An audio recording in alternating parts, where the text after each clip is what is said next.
बहुत बहुत स्वागत आप सभी का। मेरा नाम है वैभव सिंह तिवारी और आप देखना शुरू कर चुके हैं हिंदी दीक्षा एकेडमी की वीडियो सीरीज कवि परिचय का अगला अध्याय। आज अगले अध्याय में बात होगी हिंदी साहित्य के एक ऐसे रचयिता, हिंदी साहित्य के एक ऐसे कवि कि जब भी उनका नाम आता है तो उनकी रचनाएं हमारे मन में घर कर जाती हैं। डॉक्टर हरिवंश राय बच्चन, जिनकी रचनाओं को हम बहुत पहले से पढ़ते समझते चले आ रहे हैं, जिनकी अनेक रचनाओं का पूरा विश्व कायल है, चाहे वो मधुशाला हो, चाहे वो मधुकलश हो, चाहे वो मधुबाला हो। ऐसी अनेक रचनाओं के जनक डॉक्टर हरिवंश राय बच्चन के जीवन पर आधारित यह वीडियो लेक्चर। जीवन के मर्म को गहराई से समझने वाले डॉक्टर हरिवंश राय बच्चन का जन्म 27 नवंबर 1907 को बाबूपट्टी गांव, जिला प्रतापगढ़ में हुआ। प्रतापगढ़ यूपी में जिला है, इलाहाबाद के पास में। हरिवंश राय बच्चन का जन्म एक कायस्थ परिवार में हुआ। उनके पिता का नाम प्रताप नारायण श्रीवास्तव, माता का नाम सरस्वती देवी था। बचपन में उन्हें बच्चन के नाम से पुकारा जाता था, जिसके कारण उनका आगे चलकर उपनाम बच्चन हुआ। वास्तव में उनका सरनेम श्रीवास्तव है। उन्होंने अपना जो पेन नेम था वो बच्चन किया, वास्तव में वो श्रीवास्तव थे, यानी कि हरिवंश राय श्रीवास्तव हो गए हरिवंश राय बच्चन। उन्होंने प्रयाग विश्वविद्यालय से एमए की पढ़ाई की थी, इंग्लिश से एमए किया था। इसके बाद उन्होंने W.V. ईट्स, इंग्लिश के एक बहुत प्रसिद्ध रचनाकार, बहुत प्रख्यात रचयिता, इनकी भी अनेक रचनाओं का अध्ययन हमने किया है। W.E. ईट्स की प्रसिद्ध रचनाओं पर शोध करने के लिए डॉक्टर साहब जाते हैं और विश्व के एक बहुत उच्च संस्थान कैम्ब्रिज यूनिवर्सिटी में उन्होंने इसका शोध किया। और यह भी एक बहुत बड़ी बात थी कि इंग्लिश से एमए करने के बाद इतने प्रख्यात रचयिता के ऊपर शोध करने के लिए डॉक्टर साहब वहाँ गए। अब डॉक्टर साहब की जीवन की और कुछ बातें। पत्नी का नाम था श्यामा देवी। डॉक्टर साहब का जब विवाह हुआ, उम्र केवल उनकी 19 वर्ष थी। पत्नी की उम्र यानी श्यामा जी की उम्र केवल 14 वर्ष थी। दुखद रहा कि 24 वर्ष की आयु में श्यामा जी का देहांत हो गया। टीवी के कारण उनका देहांत हुआ 1936 में। 5 साल बाद 1939 में उन्होंने दूसरी शादी की। पत्नी का नाम था तेजी बच्चन। तेजी बच्चन जो इंदिरा गांधी की काफ़ी करीबी मानी जाती हैं। तेजी बच्चन और हरिवंश राय बच्चन के 2 पुत्र हुए, अजिताभ बच्चन और अमिताभ बच्चन। अमिताभ बच्चन सदी के महानायक, हिंदी फिल्म इंडस्ट्री के जिनको हम कह सकते हैं पिता के रूप में प्रख्यात अमिताभ बच्चन। और अभी वो कोरोना से लड़कर ठीक हुए हैं। हिंदी दीक्षा परिवार की ओर से बहुत बहुत उन्हें शुभकामनाएं। तो अमिताभ बच्चन, अजिताभ बच्चन 2 उनके पुत्र हुए। और जो बच्चन परिवार और गांधी परिवार की जो एक नज़दीकी की बात होती है, वो तेजी बच्चन के आने के बाद से बच्चन परिवार और गांधी परिवार की जो नज़दीकी है उसका स्रोत यही रहा।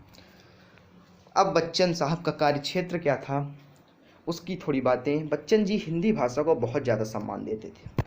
ये एक बहुत इंटरेस्टिंग बात भी रही है कि एक ऐसा व्यक्ति जो एमए की है इंग्लिश से उस ज़माने में, कैम्ब्रिज जैसी एक बहुत प्रख्यात यूनिवर्सिटी से डॉक्टरेट और एक इंग्लिश के एक बहुत बड़े रचयिता के ऊपर शोध करने के बाद हिंदी को एक विशेष प्रेम दिखाने वाले डॉक्टर हरिवंश राय बच्चन थे। 20वीं सदी में उनको सुप्रसिद्ध कवि होने का खिताब दिया गया था। 1935 में उन्होंने मधुशाला कविता लिखी थी, जिसकी वजह से वो काफ़ी प्रसिद्ध हुए।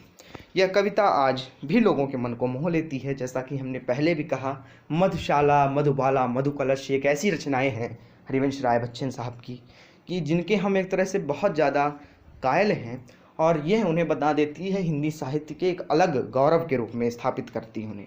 इलाहाबाद विश्वविद्यालय से इन्हें भूतकाल का गर्वित छात्र सम्मान मिला।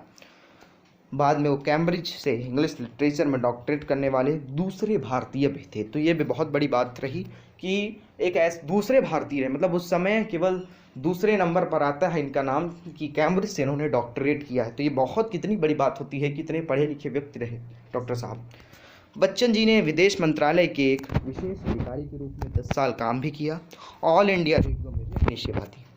बच्चन जी ने 1984 में इंदिरा गांधी की हत्या पर अपनी अंतिम कविता लिखी। 84 में जब इंदिरा जी की हत्या हुई, इसके बाद उन्होंने अपनी अंतिम कविता को लिखा और उसके बाद बच्चन साहब ने किसी भी कविता को नहीं लिखा। यह बहुत दुखद रहा कि 18 जनवरी 2003 को बच्चन साहब का निधन हो गया। मुंबई में अमिताभ बच्चन के साथ रहते रहते उनका वहीं पे निधन हुआ। हरिवंश राय बच्चन को अब मिले कुछ पुरस्कारों पर हम चर्चा कर लें। दो चट्टानें एक बहुत प्रसिद्ध रचना, उस कविता पर 1968 पर साहित्य अकादमी का पुरस्कार मिला। सोवियत लैंड नेहरू पुरस्कार से सम्मानित किया गया। एफ्रो एशियाई सम्मेलन का कमल पुरस्कार मिला। बिरला फाउंडेशन द्वारा सरस्वती सम्मान दिया गया और 1976 में पद्म भूषण, भारत का तीसरा सबसे बड़ा सम्मान, वह भी डॉक्टर साहब को 1976 में मिलता है। ये सब बातें रही डॉक्टर साहब को पुरस्कारों को लेकर। रचनाओं को आप जानते हैं, मधुकलश, मधुबाला, मधुशाला, प्रणय पत्रिका, दो चट्टानें, ऐसी अनेक रचनाओं के जनक रहे डॉक्टर साहब। और हिंदी के बहुत विशेष सिपाही के रूप में हम इन्हें सदैव याद करेंगे। जीवन में एक सितारा था, माना वह बेहद प्यारा था, वह डूब गया तो डूब गया। अंबर के आनंद को देखो, कितने इसके तारे छूटे, कितने इसके प्यारे छूटे, जो छूट गए फिर कहाँ मिले, पर बोलो टूटे तारों पर कब अंबर शोक मनाता है, जो बीत गई सो बात गई। हिंदी के एक विशेष सिपाही, हिंदी के एक सिपाही डॉक्टर हरिवंश राय बच्चन जी को हिंदी दीक्षा परिवार की ओर से, उन्हीं की पंक्तियों से उन्हें भावपूर्ण श्रद्धांजलि।